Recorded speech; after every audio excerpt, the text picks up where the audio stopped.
పోయిన ఎపిసోడ్లో ఆయనే ఒప్పుకున్నారు, కుక్కొచ్చి మాట్లాడింది బ్రాహ్మణుడి పైన నేను చేశానని. కులమే లేనప్పుడు కులపతి ఎలా వచ్చాడు? ఆయన సమాధానం చెప్పాలి, మొదటి విషయం.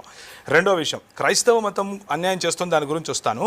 బ్రాహ్మణులు సులభ్ కాంప్లెక్స్లు నడుపుతున్నారు అని అన్నారు. సార్, నేను మీకు రక్షణ టీవీ పరిచర్యల సాక్షిగా అందరి ముందు చెప్తున్నాను, మనము నరేంద్ర మోదీ గవర్నమెంట్కు ఒక లేఖ రాద్దాం, బ్రాహ్మణులకు రిజర్వేషన్ కావాలి, వారు సులభ్ కాంప్లెక్స్లే నడుపుతారు ఇప్పటి నుంచి అని మేము రెడీ. మీరు ఒప్పుకుంటారా? మీరు ఒక స్టేట్మెంట్ ఇవ్వాలి. ఇప్పుడు బ్రాహ్మణులు సవర్ణులు సులభ్ కాంప్లెక్స్లే నడిపిస్తారు ఇప్పటి నుంచి.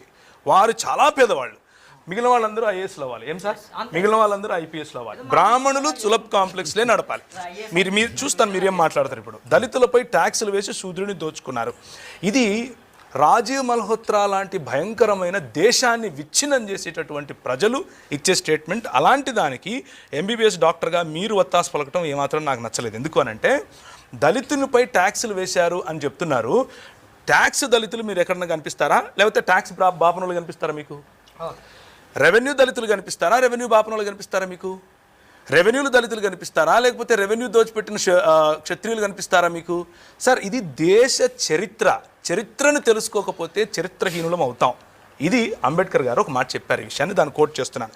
బ్రాహ్మణులు సులభ్ కాంప్లెక్స్లు నడుపుకుంటారు అనంటే ఎంత హాస్యాస్పదమో, దళితుల పైన ట్యాక్స్లు వేశారంటే కూడా అంతే హాస్యాస్పదం. ఎందుకంటే సార్, దళితులు ఈ దేశంలో ఈ బయట నుంచి వచ్చినటువంటి వలసవాదులు వచ్చినప్పుడు దళితులకు తిండి లేదు, దళితులకు పై వస్త్రం వేసుకునే హక్కు లేదు, దళితులు గోచి కట్టుకొని తిరగాలి, మూతికి ఒక ముంత పెట్టుకోవాలి, ముడ్డికి ఒక చీపురు కట్టుకొని తిరగాలి. అది మా బతుకు ఇక్కడ. ఎవరు అలా దోచింది? వాడొచ్చి దోచాడు, ఆ తెల్లోడు బ్రిటిషోడు దోపిడి దొంగ. మీకంటే ఎక్కువగా అరిచి నేను చెప్తాను. కానీ ఆ దొంగకు వత్తాసు పలికింది ఎవరు? బ్రాహ్మణవాదం కాదా? ఆ దొంగకు దోచిపెట్టింది ఎవరు? బ్రాహ్మణవాదం కాదా? ఆ దొంగ మీ దేవాలయాల దగ్గరకు వచ్చి కాపు కాస్తే పోయి చచ్చిపోయింది ఎవరు? దళితులు కాదా? ఎవరికి చెప్తున్నారు ఈ కథలు? కథలు ఎవరికైనా వేరే వాళ్ళకి చెప్పాలి. క్రిమినల్ ట్రైబల్ యాక్ట్ ఎవరు చేశారు సార్? బ్రిటిష్ వాళ్ళు చేశారా? కొంచెం రీసెర్చ్ చేస్తే కూడా ఈ మాట మాట్లాడు. క్రిమినల్ ట్రైబల్ యాక్ట్ చేయించింది బ్రాహ్మణులు. క్రిమినల్ ట్రైబల్ యాక్ట్ చేసి తీరాలి అని పట్టింది బ్రాహ్మణులు.